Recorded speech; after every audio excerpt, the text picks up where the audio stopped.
Hello everyone, welcome to my channel OTN classes. This is Nilesh. तो आज हम लोग बात करने वाले हैं विज्ञान में पहले लेक्चर में बेसिक केमिस्ट्री के बारे में। बेसिक केमिस्ट्री में सबसे पहले मैं आपको बताऊंगा परमाणु क्रमांक, परमाणु भार और उनके संकेत और तत्वों का नाम। 1 से 20 तक के तत्वों के परमाणु भार, परमाणु क्रमांक के बारे में आपको मैं आज बताऊंगा। आप लोग इसको अच्छे से लर्न कर लीजिएगा, क्योंकि अगर आपको ये सारी चीज़ें आती होंगी तभी आप अच्छे से संयोजकता निकाल सकते हैं और उसके बाद आपको धनायन ऋणायन के बारे में पता होगा और उसके बाद आप लोग रासायनिक सूत्र भी लिखना अच्छे से सीख जाएंगे। इसलिए ये लेक्चर बहुत इम्पोर्टेंट है। आपको परमाणु क्रमांक, परमाणु भार 1 से 20 तक के तत्वों को अच्छे से लर्न कर लीजिएगा। तो चलिए शुरू करते हैं। तो यहाँ पे सबसे पहले मैंने लिखा है परमाणु क्रमांक। तो यहाँ पे परमाणु क्रमांक 1 पहले नंबर पे आता है हमारा हाइड्रोजन।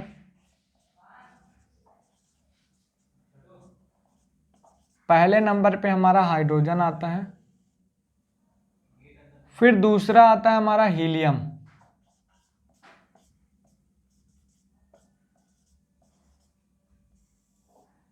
तीसरे नंबर पे आता है हमारा लिथियम।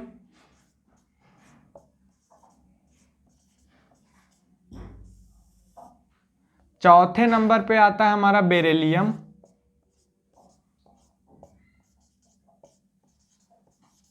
बेरिलियम। पांचवें नंबर पे हमारा बोरॉन आता है।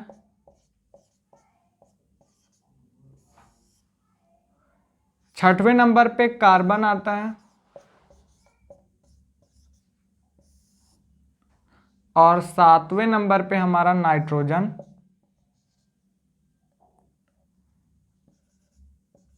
नाइट्रोजन। आठवें नंबर पे हमारा आता है ऑक्सीजन।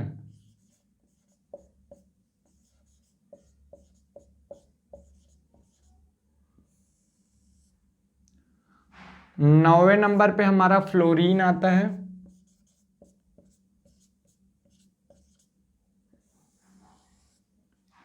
दसवें नंबर पे हमारा आता है नियोन।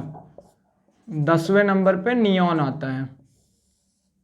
ओके, तो ये हमारा 1 से 10 तक के तत्वों का नाम हो गया। उसके बाद इसका संकेत, हाइड्रोजन को H से, हीलियम को He, लिथियम Li और बेरिलियम होता है हमारा Be, बोरॉन होता है हमारा B, कार्बन होता है हमारा C, नाइट्रोजन होता है हमारा N, ऑक्सीजन O होता है, फ्लोरीन F होता है और नियान क्या होता है Ne।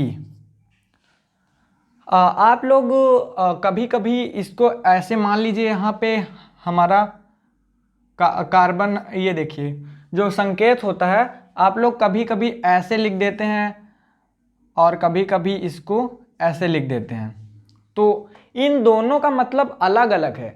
अगर CO दोनों कैपिटल लिखा है तो इसका मतलब अलग है, और दोनों अगर ये पहला वाला कैपिटल और दूसरा वाला स्मॉल है तो इसका मतलब अलग है। जैसे यहाँ पे देखिए पहला लेटर कैपिटल है और दूसरा लेटर स्मॉल है। हमेशा किसी भी तत्व का संकेत जो होता है पहला लेटर कैपिटल होता है और दूसरा लेटर हमेशा स्मॉल होता है। अगर आप ऐसे लिख देंगे और इसको दोनों को एक समझेंगे तो ये गलत है। दोनों का मतलब अलग अलग है, इसीलिए इसका आप लोग ध्यान दीजिएगा। ओके, अब इसके परमाणु भार के बारे में बात करते हैं। परमाणु भार जस्ट डबल होता है जनरली, लेकिन यहाँ पे देखिए हाइड्रोजन एक अपवाद में भी है।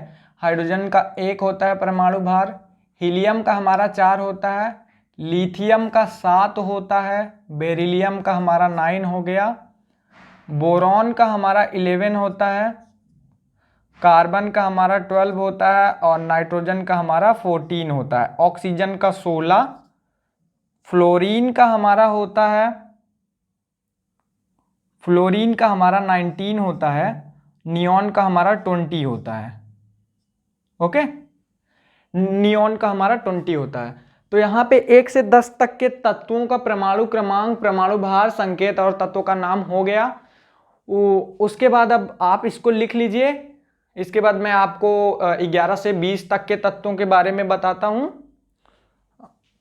ओके, तो चलिए अब बात करते हैं 11 से 20 तक के तत्वों का परमाणु क्रमांक, तत्व का नाम, संकेत और परमाणु भार। तो यहाँ पे 11 नंबर पे हमारा आता है, 11 नंबर पे हमारा आता है सोडियम।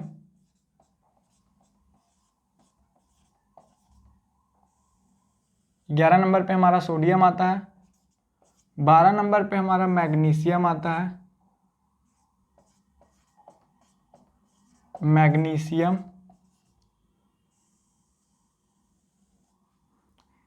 13 नंबर पे हमारा एल्यूमिनियम आता है, एल्यूमिनियम। 14 नंबर पे हमारा आता है सिलिकॉन।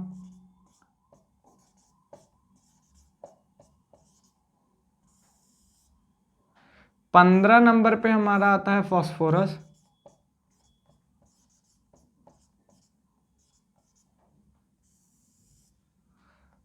16 नंबर पे हमारा आता है सल्फर।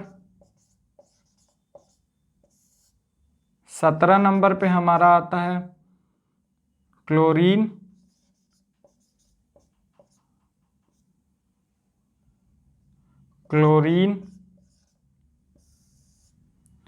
18 नंबर पे हमारा आता है ऑर्गन।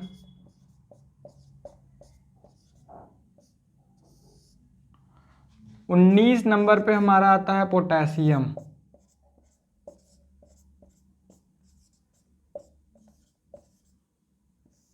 19 नंबर पे हमारा पोटेशियम। और 20 नंबर पे जो हमारा है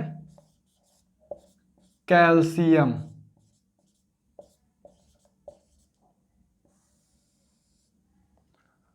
तो यहाँ पे सोडियम का संकेत होता है हमारा Na। मैग्नीशियम का हमारा होता है Mg। एल्यूमिनियम का Al। सिलिकॉन का Si। फॉस्फोरस का P। सल्फर का S। क्लोरीन का Cl। ऑर्गन का Ar। पोटेशियम का K। कैल्शियम का Ca। अब इसके बाद हम लोग बात करेंगे इसके परमाणु भार के बारे में। तो यहाँ पे इसका परमाणु भार सोडियम का होता है 23, मैग्नीशियम का हमारा 24 होता है, एल्यूमिनियम का हमारा 27 होता है, सिलिकॉन का हमारा होता है 28 और जो हमारा फास्फोरस है इसका होता है 31। सल्फर का हमारा होता है 32। क्लोरीन का हमारा होता है 35.5। आप लोग इसको 35 भी ले सकते हैं क्वेश्चन सॉल्व करने के टाइम, कोई दिक्कत नहीं है। आर्गन का हमारा होता है 40 और पोटेशियम का होता है हमारा 39 और कैल्शियम का भी हमारा होता है 40। ओके, तो यहाँ पे ये हो गया हमारा 11 से 20 तक के तत्वों का परमाणु क्रमांक, परमाणु भार, तत्व का नाम। अब मैं आपको कुछ और चीज़ें बताने वाला हूँ, तो आप लोग इसको लिख लीजिए यहाँ पे। फिर अब मैं यहाँ पे आपको बताने वाला हूँ। सबसे पहले यहाँ पे पदार्थ क्या होता है।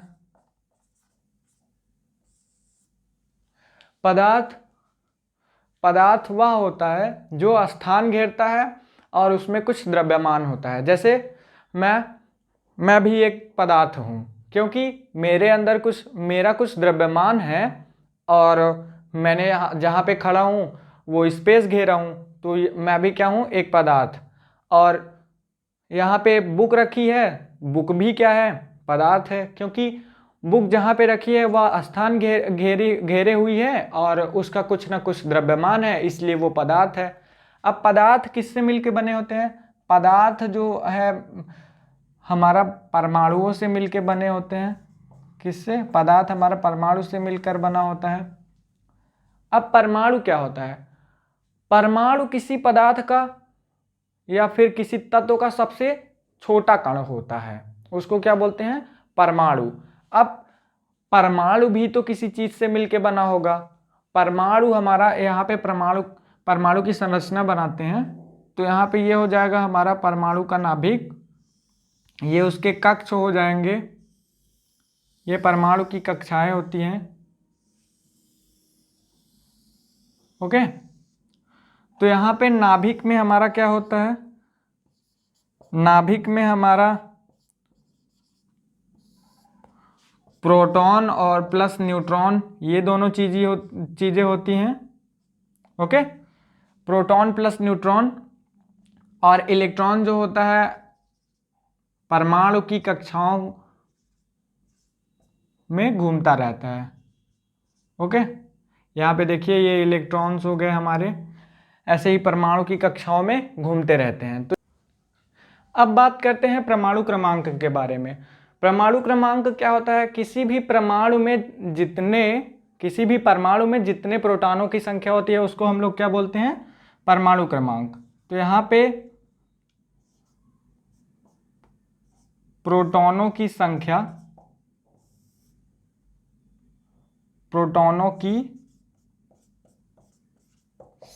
को हम लोग क्या कहते हैं, परमाणु क्रमांक कहते हैं। इसको हम लोग P से डिनोट करते हैं।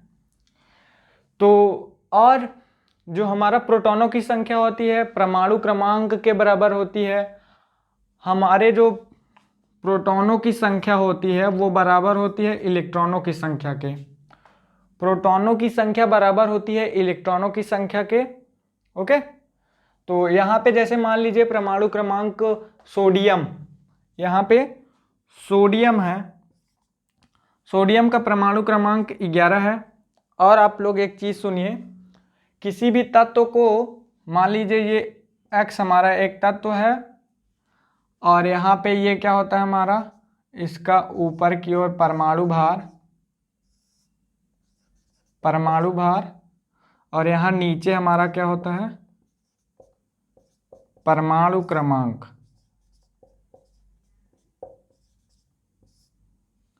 ये X जो है क्या हमारा, ये एक तत्व है।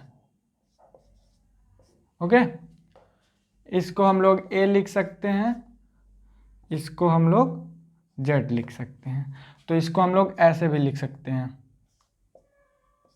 ओके, आप लोग इसको लिख लीजिए, तो मैं इसको इरेज कर दे रहा हूँ यहाँ पे। फिर उसके बाद जैसे देखिए यहाँ पे सोडियम है, तो सोडियम का हमारा परमाणु क्रमांक 11 है और इसका परमाणु भार 23 है। ओके, तो ऊपर की ओर हमारा परमाणु भार लिखा जाता है और नीचे की ओर हमारा परमाणु क्रमांक।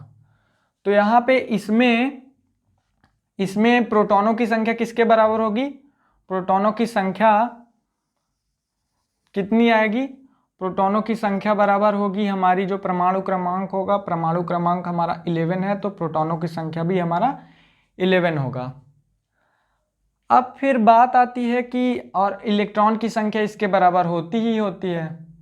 ओके, तो यहाँ पे इलेक्ट्रॉनों की संख्या इसके बराबर हो गई, ठीक ना। लेकिन आयन के केस में ऐसा नहीं है, आयन के केस में मैं आपको बताऊंगा बाद में। ओके, अगर मान लो इस पे Na+, इस पे प्लस चार्ज लग जाए तो इसका अलग हो जाएगा। प्रोटॉनों की संख्या तो परमाणु क्रमांक के बराबर ही होगी, लेकिन इलेक्ट्रॉन घट बढ़ सकते हैं। तो अगले वीडियो में मैं जब बताऊंगा आपको, तब फिर आप लोग सीख लीजिएगा।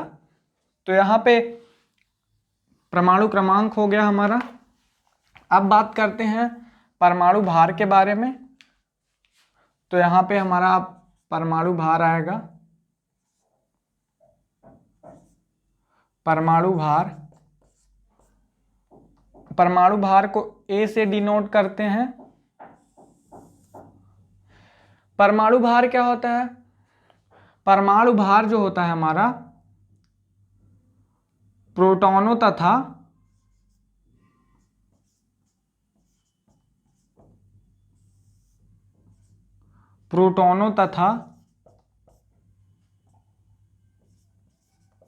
न्यूट्रॉनों, प्रोटॉनों तथा न्यूट्रॉनों की संख्या के बराबर। इसका मतलब है कि जो हमारा प्रोटॉन और न्यूट्रॉन होता है दोनों का योग किसके बराबर होता है, हमारा एटॉमिक वेट के बराबर। एटॉमिक वेट मतलब परमाणु भार के बराबर जो है हमारा प्रोटॉनों और न्यूट्रॉनों की संख्या होती है। प्रोटॉनों की संख्या के जगह हम लोग Z भी लिख सकते हैं। तो यहाँ पे Z प्लस n बराबर हम लोग क्या लिख सकते हैं, A। यहाँ पे Z क्या है, हमारा प्रोटॉनों की संख्या या फिर परमाणु क्रमांक, n है हमारा न्यूट्रॉनों की संख्या, A है हमारा परमाणु भार। मान लीजिए हमारा यहाँ पे सोडियम है, सोडियम का परमाणु भार 23 है और इसमें परमाणु क्रमांक 11 है। अगर कोई आपसे न्यूट्रॉनों की संख्या पूछ ले तो आप कैसे निकालेंगे? तो यहाँ पे इसके लिए ये वाला फार्मूला जरूरी है। तो यहाँ पे सबसे पहले यहाँ पे मान लीजिए मैं ऐसे फार्मूला लिखूंगा, A बराबर परमाणु भार बराबर प्रोटॉनों की संख्या प्लस न्यूट्रॉनों की संख्या। प्रोटॉनों की संख्या परमाणु क्रमांक के बराबर होती है। तो यहाँ पे इसका परमाणु भार दिया है हमारा 23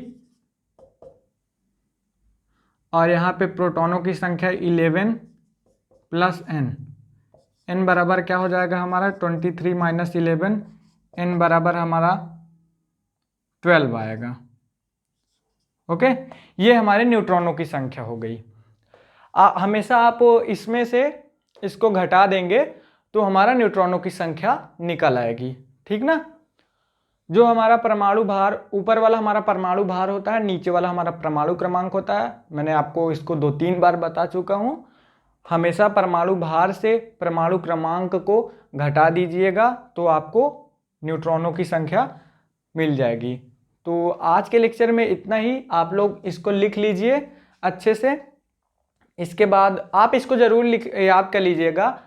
अगर आपको ये चीज़ें याद हो जाएं तो आप कमेंट में आप मुझे कमेंट कर दीजिएगा कि मुझे याद हो गया है, तब मैं नेक्स्ट वीडियो में आपका नाम क्लास में लूँगा। ओके, तो चलिए मिलते हैं नेक्स्ट वीडियो में। Thank you so much guys.